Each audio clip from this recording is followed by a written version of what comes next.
porque isso é consequência das ações de saneamento, né?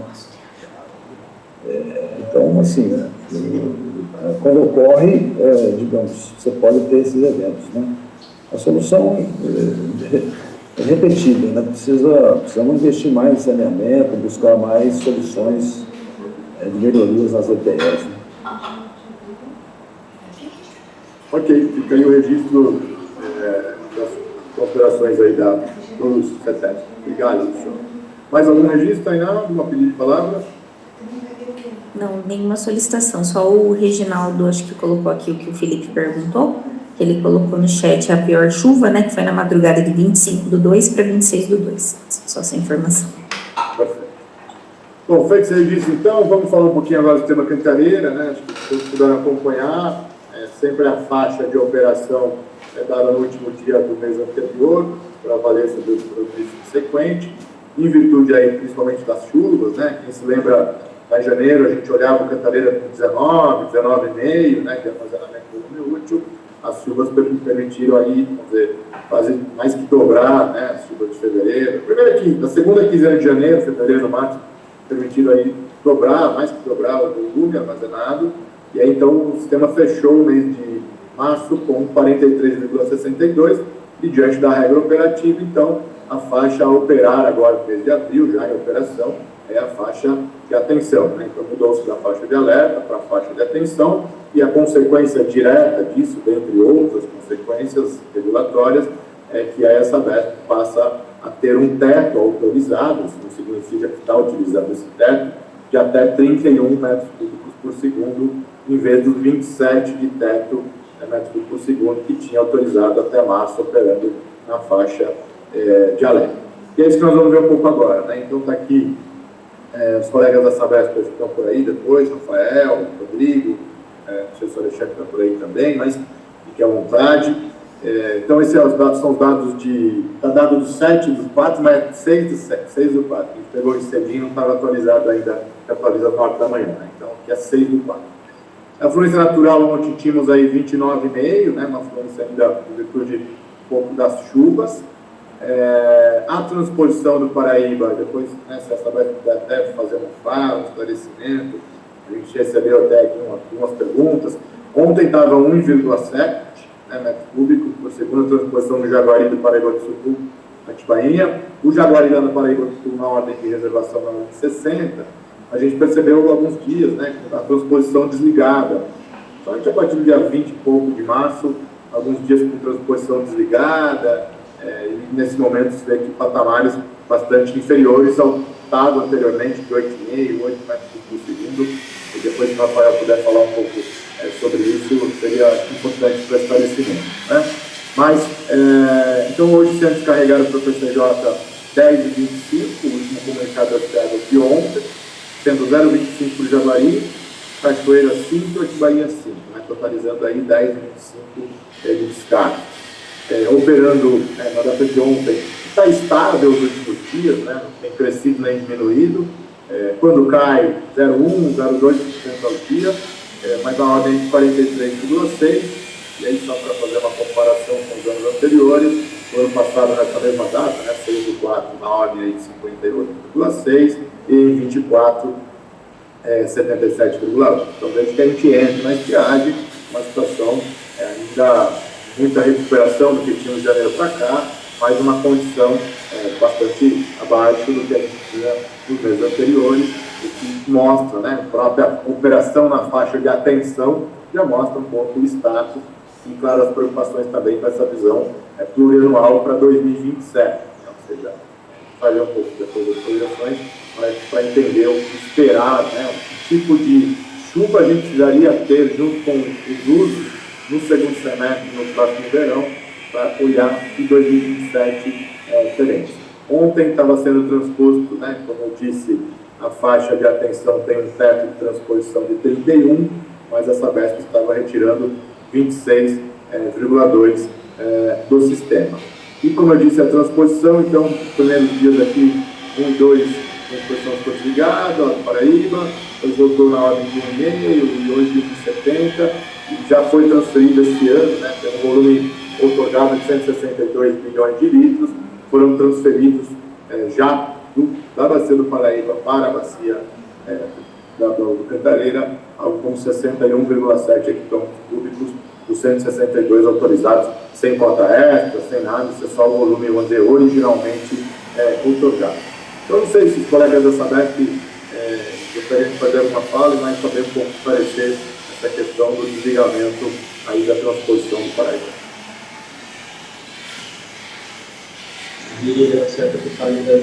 Alexandre, está ouvindo? Oi, Rafael, bom dia. Estou ouvindo sim, à vontade. Bom dia, pessoal. Bom dia, pessoal. Os membros aí do comitê. Então, a gente teve um problema de desligamento lá na exposição, porque tem umas quedas de energias nesse período de chuva aí, a gente precisa fazer uma manutenção lá, então a gente desligou ela inteira, né, para dar uma revisão geral. Aí retomamos ela com um grupo só, né, porque ela estava no planejamento nosso, mas a partir de ontem a gente já ligou todas, tá? No caso, 5, né, a gente estava com 6 grupos bobeando, mas a gente ficou com 6 grupos, 5 grupos agora. E esse mês, a princípio, seria manter esse até o final do mês aí, em maio, para rever como é que a gente vai fazer essa ação. Mas é por causa do volume que a gente tem. E a gente, nesse momento, a gente não tem volume para puxar. A gente está trabalhando por 162, tá? Pelo menos até o final do ano. Seria isso essa transposição de funcionamento nesse momento. Obrigado, Rafael. Então, está com barulhinho de fundamento que eu entendi. A ideia é esperar abril, mantemos o teto que está sendo operado de 8 a 8%. A ideia é operar com 5 grupos, dar mais ou menos 7 de setembro até final de abril agora. Aí em maio a gente fazer uma nova avaliação para ver o que vai operar a partir de maio. Ok, obrigado aí pelo esclarecimento, né? A gente percebe, claro, né, que com a transposição desligada, a Cantareira sem chuvas estaciona, né?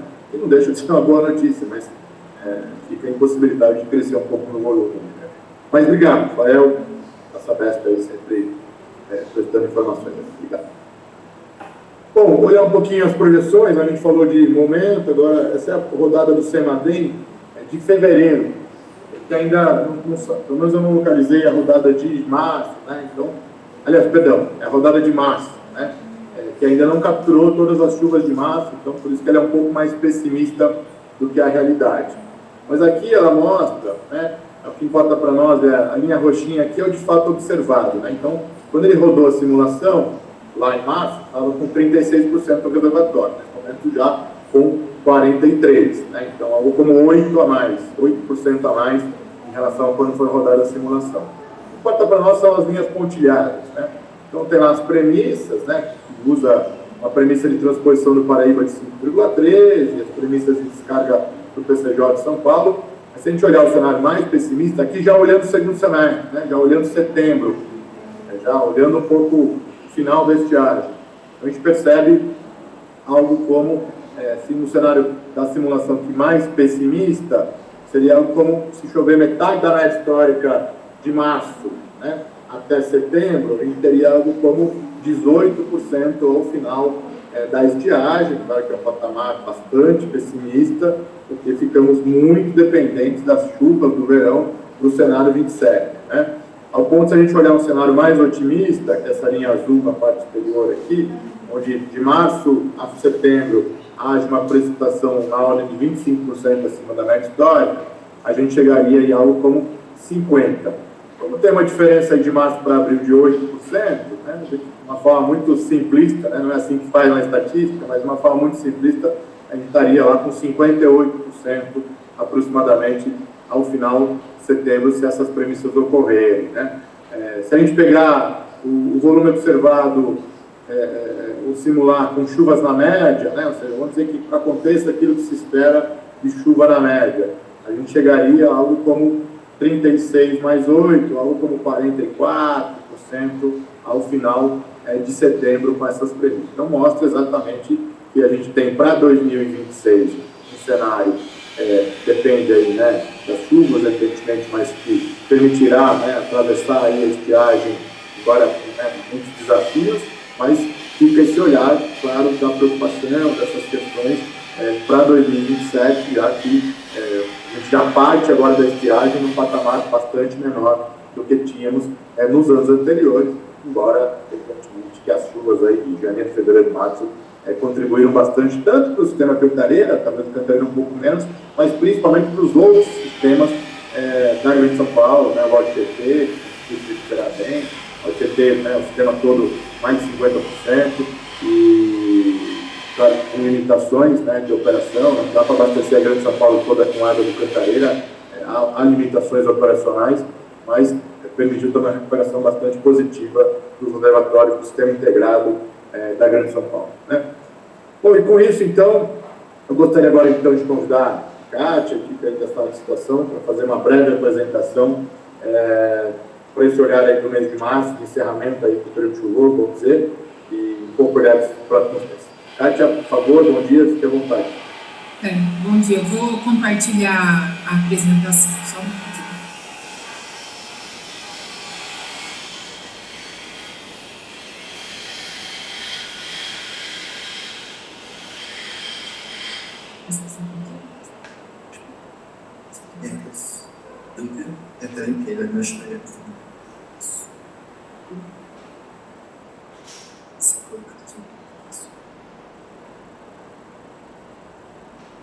Vocês estão visualizando a apresentação? Sim, Kátia. Ah, tá certo. Eu vou fazer uma apresentação mais breve, dado o adiantado da hora, né? A pauta um pouco mais extensa. O conteúdo é basicamente o mesmo. Vou estar passando os principais pontos da situação das chuvas ocorridas e das vazões em março, né? Falar um pouquinho dos dados pluviométricos. De acordo com a climatologia do INPE, né, eram esperados acumulados de chuva em torno de 125 a 150 milímetros para a região das bacias PCJ. Comparando aí com o que ocorreu, a gente teve aí, conforme esse mapa espacializado de chuva nas bacias PCJ, variaram daí das classes de 75 a 300 milímetros, né? Então, ocorreu chuvas acima do que era esperado, conforme aquela previsão. A região que está mais laranja, mais vermelha, seria as partes mais secas, e indo para o azul é onde choveu um pouco mais na bacia. Comparando com o mapa direita, que está mais alaranjado, era o que choveu em março de 2025. Então, a situação desse ano foi um pouco melhor do que o do ano passado, onde o acumulado chegava apenas a 125 milímetros. Olhando o gráfico aí com a precipitação de 26 estações, notamos que a maior parte choveu acima da média, né? Apenas 4 estações registraram chuvas abaixo da média histórica, que seriam 2 na bacia do Rio Bataí e 2 na bacia do Rio Jundiaí. A estação Rio Atibainha Mascate, na Nazaré Paulista, foi a que registrou o maior acumulado de chuva do mês de março, chegando a 280,3 milímetros, e a estação Rio Jundiaí em Salto foi a que registrou o menor acumulado, né, com apenas 91,3 milímetros. Trazendo aí o monitor de secas, né, ainda não foi divulgado de março, né, então em março foi divulgado o referente a fevereiro, né, para as bacias PCJ, apesar das chuvas acima da média, ainda dá a predominância de seca grave, e os impactos são de longo prazo. Diminuiu um pouco a área de seca grave na região ali do estado, porém ainda a situação não está confortável, né, ainda temos bastantes desafios aí e dependemos bastante da chuva. Trazendo um resumo aí da questão das vazões, dos dados pluviométricos, na última apresentação a gente mudou um pouquinho, que estava trazendo os gráficos por décadas, trazendo um resumo das bacias, na bacia do Rio Jaguari, no posto do Rio Jaguari em Buenópolis. Essa linha em verde seria a vazão média histórica, e o que está em azul, a precipitação ano a ano. A gente pegou os dados da última década, das últimas 2 décadas, né? Considerando a série histórica disponível. No posto de Buenópolis não tínhamos dados aí de 2010, 2011, porém na tabela à direita a gente traz aí os dados dos principais postos que temos aí no Rio Jaguari. Então, nota que no posto de Buenópolis, a vazão foi acima da média, ela apresentou 21,8 metros cúbicos por segundo, 69% acima da média. Nos demais postos do Rio Jaguari também foi acima da média, com exceção do posto do Rio Jaguari e Guaripocaba, que a vazão ficou um pouco abaixo da média. Na bacia do Rio Atibaia, trazendo aí o gráfico do posto do Rio Atibaia Captação Valinhos, a vazão também ficou acima da média, com 43,7 metros cúbicos por segundo. A média era 28,9 metros cúbicos por segundo, então ficou 51% acima da média. Os demais postos, tanto no Rio Atibaia, Rio Atibaia, Baiano da Ponte, Rio Atibaia Desembargador e Rio Atibaia acima de Paulínia, todos os postos registraram vazão acima da média histórica, considerando aí desde 2010, né, que pegou períodos de eventos extremos que nós tivemos, né, de cheia, né, de 2010 para 2011, seca 2014, outros anos mais secos aí 21, 22, então fazendo uma análise de todo esse período, a vazão nesse ano, no mês de março, ficou acima da média, em todos os postos mencionados aqui. Com relação à bacia do Rio Piracicaba, o posto do Rio Piracicaba também registrou vazão acima da média, cerca de 51% acima da média.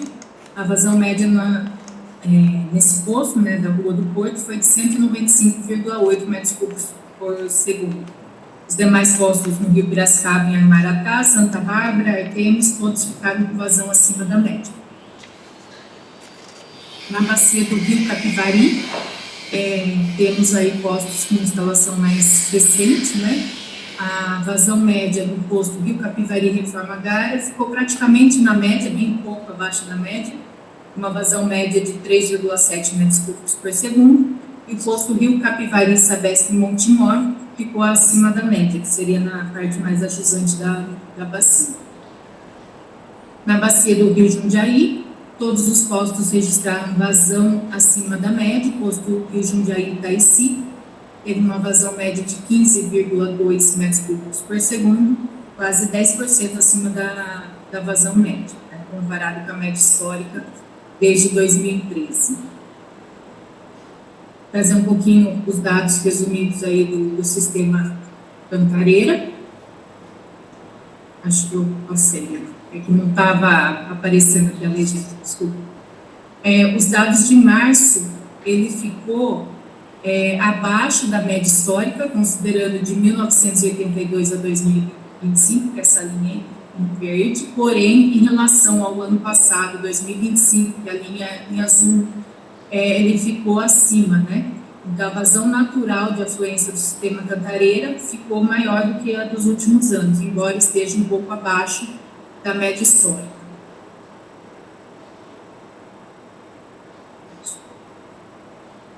Com relação ao sistema equivalente, considerando aí a represa do Jaguari, Jacareí, Cachoeira e Atibaína, notamos que o volume útil ele teve um acréscimo aí de 35% para 43%, a vazão média natural em torno de 66 metros cúbicos por segundo, a média da transposição 6,7, a média de vazão descarregada de 3,77 metros cúbicos por segundo e a média do túnel 5 de 22,3. Como foi dito pelo Alexandre, a gente está fazendo aí análise de março, né? Então, em março, a gente ainda estava na faixa de alerta do sistema Cantareira, onde a vazão mínima média diária exigida, conforme a resolução na bacia do Rio Atibaia, né, no posto do Rio Atibaia, em Atibaia era de 2. Agora, vai mudar as vazões da média de 15 dias, né? Então, com relação à média diária, o posto do Rio Atibaia, em todo o período ficou acima do exigido, no mês de março. Com relação ao posto Rio Atibaia Captação Valinhos, também o mês todo teve vazões médias diárias acima de 10, que é o mínimo exigido pela resolução. E o posto Rio Jaguari Buenópolis também apresentou o mês todo vazões acima de 2, que é o mínimo exigido pela resolução. Com relação à vazão média móvel de 15 dias consecutivos, Em março, a mínima exigida é 2. A partir do próximo mês, como a gente mudou para a faixa de atenção, vai ser 3, né? Mas, de qualquer forma, o mês todo ficou bem acima da mínima exigida. A vazão média móvel de 15 dias para o posto Rio Atibaia e Captação Valinhos também ficou o mês todo acima de 11, que é o mínimo exigido pela resolução. E no posto Rio Jaguari, em Goianópolis, também. Nós tivemos eventos de chuvas significativos ao longo do mês que garantiram essas vazões mais altas. Bom, era isso. Se tiver alguma dúvida, estamos à disposição. Obrigada. Obrigado aí, Kátia, a toda a equipe aí da sala de situação, por compartilhar, né, esses dados. Essas apresentações depois ficam disponíveis, né, muita gente nos pede, a Secretaria Executiva tem encaminhado aí para os membros sempre que solicitado. Então, obrigado, Kátia, acho que não temos dúvidas. Então, agradeço muito aí a sala de situação pelo apoio, mais que na reunião, mas no dia a dia. Não esqueça só de ver aquela questão do posto Carioba, de fato deve ter alguma distorção também. Bom, na sequência, eu gostaria, então, a gente olhou um pouquinho o passado, né, recente, agora vamos olhar um pouco o futuro breve. Gostaria de convidar aqui o Jorge Mercante, coordenador do GT Previsão, junto com o pessoal aí de Cinepar, os nossos membros, para falar um pouco sobre as previsões meteorológicas e climatológicas. Jorge, bom dia, fique à vontade. Olá, pessoal, meu cordial bom dia. Alexandre, a primeira parte, a Maria Fernanda, pesquisadora da área de hidrologia Cinepar, vai fazer a apresentação do acompanhamento da previsão hidrometeorológica, tá? Hidrológica. Então, eu peço para a Maria Fernanda apresentar e, na sequência, eu apresentarei, então, a previsão meteorológica e climatológica. Maria Fernanda, por gentileza. Olá, bom dia. Eu sou a Maria Fernanda, eu vou fazer a apresentação, compartilhar aqui minha tela.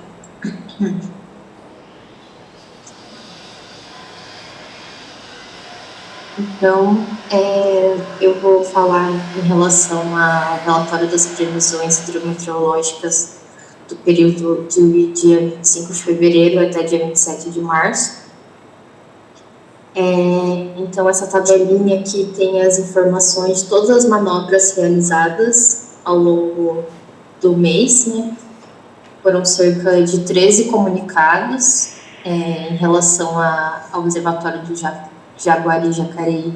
Nós não tivemos nenhuma mudança, como já foi, né, comentado durante a reunião, ficou constante em 0,25.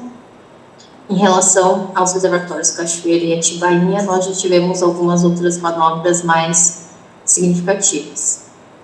Para o Cachoeira, a gente teve uma variação de 0,125 até 6 metros cúbicos, e para o Atibainha também.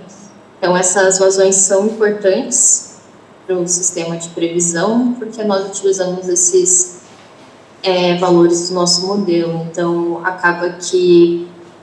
acaba impactando nos resultados das nossas previsões e influenciando no erro das nossas estimativas. Em relação ao SPI, né, que são os índices de precipitação padronizados, considerando a estação da Exalc, a gente percebeu que tanto para o SPI de 12 meses como de 24 meses a gente teve um aumento, inclusive o de 12 meses saiu da faixa do negativo para o positivo. Quando a gente analisa os dados da Replan, no último mês a gente não conseguiu fazer essa análise porque teve uma falha nos dados da estação, mas já foi normalizado e a gente conseguiu recuperar. A gente também teve um aumento, mas ainda estamos ali no SPI negativo, tanto considerando o SPI de 12 meses como 24 meses.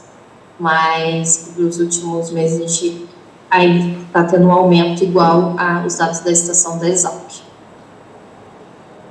Em relação ao desempenho do modelo hidrológico, a gente tem aqui que para a bacia do Jaguari e Goianópolis, tanto para a previsão de 7 dias de antecedência como 3, a gente ficou ali um acerto de 17 dias, quando a gente está comparando uma faixa de 20% da vazão observada.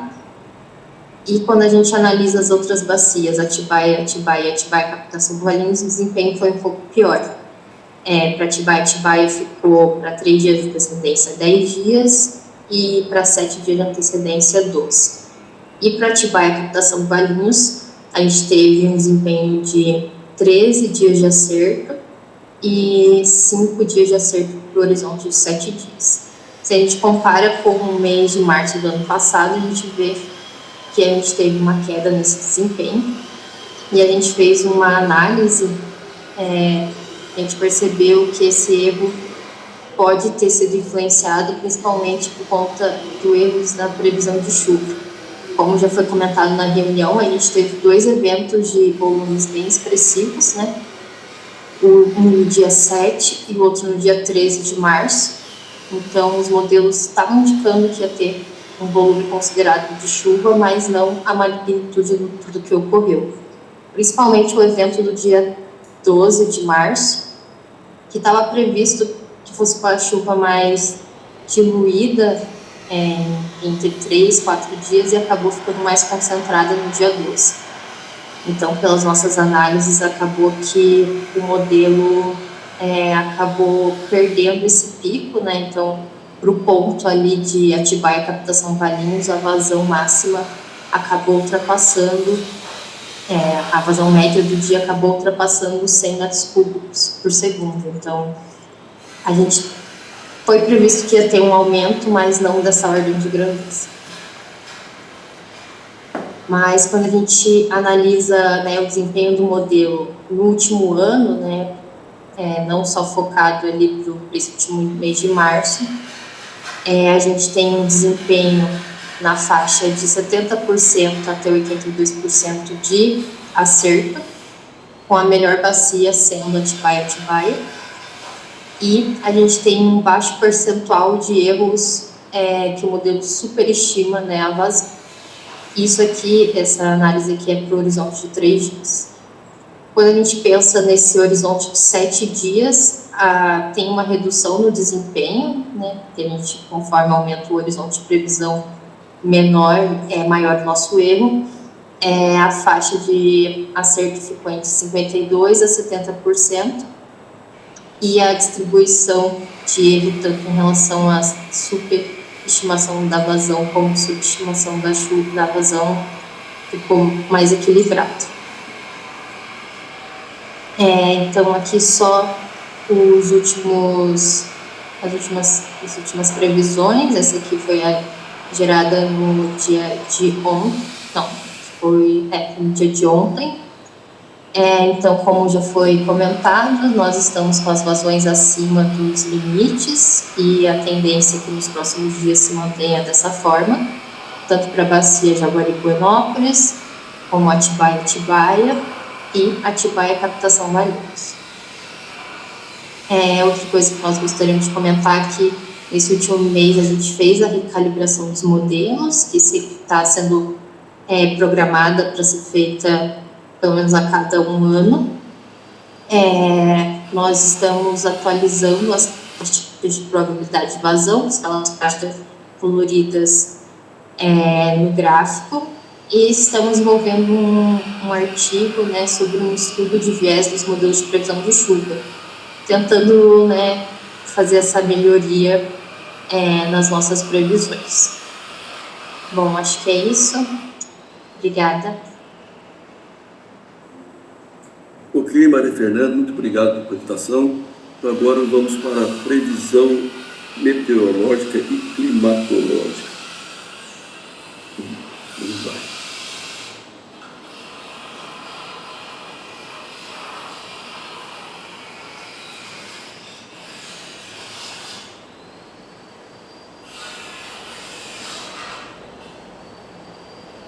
Bom, estão vendo a tela, né? Só tirar esse comentário. No dia 4 de abril, acho que foi a Climatempo, fez essa previsão aí que nós teríamos, a partir de hoje, o ciclone tropical influenciando o clima, principalmente lá nas condições meteorológicas, principalmente lá no Rio Grande do Sul, Santa Catarina. A gente vai ver agora que parece que não, até o momento não se confirmou, quer dizer, a gente olhando agora na sequência as cartas sinóticas, Isso aqui é do dia 4, tinha uma baixa pressão na Argentina, na frente fria aqui no sul de Buenos Aires, depois ela progrediu para o Uruguai, a baixa pressão aqui está no Paraguai, depois ela desaparece, depois ela volta aqui no dia 6, que foi ontem, né? E ela volta agora na última carta, a gente tem, ela continua lá no norte do Paraguai, não deslocou para aqui o Rio Grande do Sul, o Uruguai, como está previsto.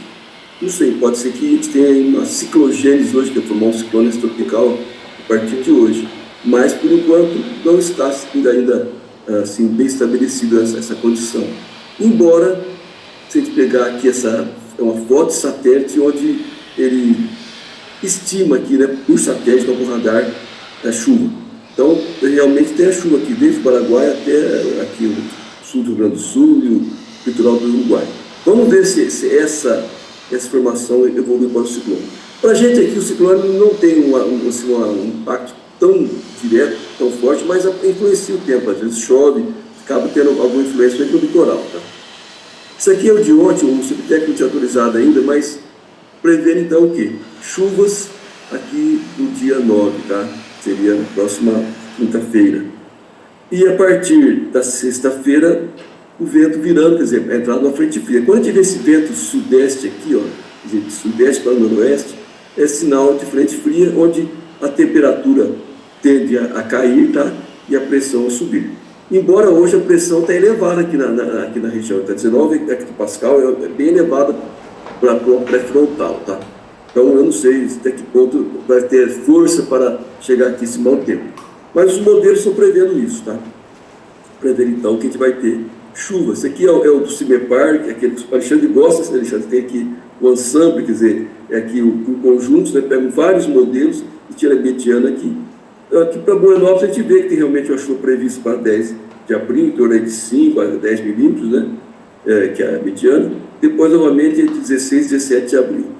Para Atibaia, um pouquinho mais generosa aqui a previsão, mas também o mesmo modelo, né? O mesmo comportamento aqui, chuvas dia 10 de abril. Pode ser que chova entre hoje e amanhã, essas chuvas pancadas aqui tem tido à tarde, né? E depois dá uma estiada e volta a chover no dia 16. E para Valinhos, idem. A gente tem a previsão aqui para dia 10 e dia 16 também, tá? Esse aqui é o modelo da WRF específico para os pontos aqui que a gente monitora, né? Então, está prevendo realmente para o dia 10, chuva mais forte em Buenópolis, Atibaia e não tão forte aqui em Valinhos. Para a gente, no momento, está interessando que chova lá na área de contribuição do Cantareira, que aqui na região, como a gente já antecipou, as chuvas foram mais abundantes e deram uma melhorada, né? No entretanto, para o Cantareira ainda ficou um pouco abaixo da média. Agora, a previsão climática, lembrando que é o NIM 3.4 que influencia o tempo no Brasil, principalmente as regiões Nordeste, Norte e Sul, né? Sudeste varia muito conforme o ano. Aqui está em janeiro, temperatura da água do mar aqui no Pacífico Equatorial, né? Está abaixo da média.